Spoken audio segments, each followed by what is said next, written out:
Makalipas ang 5 linggo, wala pang palatandaan na humuhupa na ang gyera sa pagitan ng Amerika at Israel sa Iran. Kaya maraming overseas Filipino workers o OFWs na dating may trabaho sa gitnang silangan, nagkakaproblema raw sa pagbabalik doon.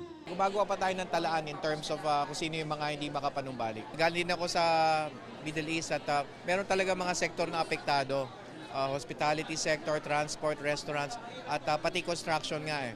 So sila muna ay inaabisuhan natin, wag muna magpatuloy kung wala naman dadatnan na mga trabaho sa abroad. Ginagawa na raw ang lahat ng gobyerno para matulungan ang mga OFW na hindi makabalik ng trabaho. Isa sa mga tulong ng gobyerno ang bayanihan para sa balikbayang manggagawa na layong bigyan ng ayuda at tulungang magnegosyo ang mga hindi makaalis ng OFW. Tayo ay nagbibigay ng tulong para sa mga OFWs na ito yung ating pondong pinansyal, tutulungan natin sila kung di sila muna makaalis.